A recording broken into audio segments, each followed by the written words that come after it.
26 জানুয়ারির ফার্স্ট ব্রাইডকে সাজিয়ে আমি এক লাফে পৌঁছে গেলাম জয়গাঁও গুলাবী ভবন সেকেন্ড ব্রাইডকে সাজাতে। আর এই ওয়েডিংটা ছিল একদম গ্র্যান্ড ওয়েডিং। আমার সাথে আজকে আমি সুনিতা আর সায়রাকে নিয়েছিলাম, আর যেহেতু অনেকগুলো পার্টি মেকআপের বুকিং ছিল অ্যান্ড ব্রাইড ছিল, তো তার জন্য আমি রুকসানাকেও ডেকে নিয়েছিলাম।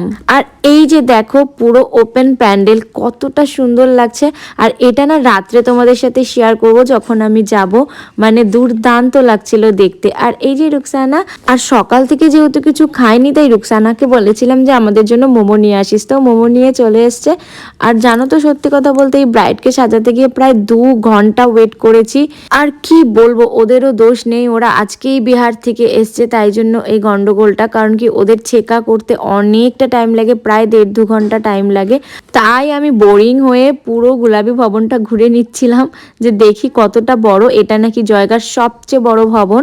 তো তারপর দেখো ওদের ছেকা হচ্ছে, ছেকাতে আমাদের যেরকম আশীর্বাদ হয় ওদের ছেকা হয়। কত সুন্দর করে তত্ত্বগুলা সাজিয়েছে। আর এই দেখো এখানে হবে খাওয়া দাওয়া রাত্রের।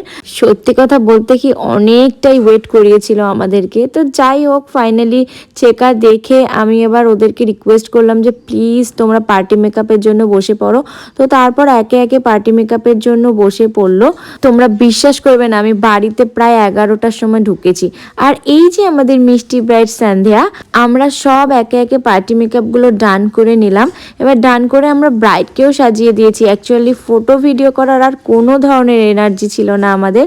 তো ব্রাইডকে দেখো কি মিষ্টি লাগছে দেখতে। অ্যাকচুয়ালি আমাদের ব্রাইডও ভীষণ টায়ার্ড ছিল, কারণ কি এতটা দূর থেকে এসে আবার সারা রাত ধরে বিয়ে করা, এত সাজুগুজু, মানে ওদেরও কোনো দোষ নেই।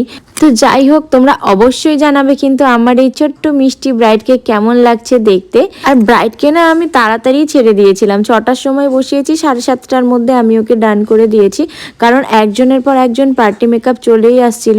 পার্টি মেকআপগুলো ভালো মতো তোমাদের সাথে শেয়ার করতে পারলাম না, যতটুকু নিয়েছি ততটুকু। আর আমার যে স্টুডেন্টরা গিয়েছিল ওরাও ভীষণ টায়ার্ড হয়ে গিয়েছিল, কারণ তখন ঘড়িতে প্রায় বাজে 9:45 মতো। আমরা তখনও সাজিয়ে যাচ্ছি, জানি না আজকে বাড়িতে কখন পৌঁছাবো। আর ভীষণ খিদে পেয়ে গেছিল। আর এই দেখো ঘড়িতে তখন 9:45 বাজে, 9:43।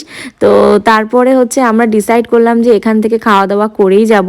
ওরাও অনেকবার বলেছে যে খাওয়া দাওয়া করতে। এই যে দেখো রাত্রের ভিউটা।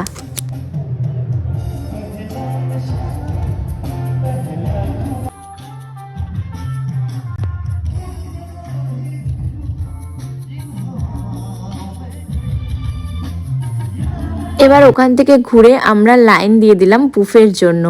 এতটা লাইন পড়বে ভাবতে পারিনি। আর এদিকে খুবই খিদে পেয়ে গেছিলো, তো প্রথমেই আমাদের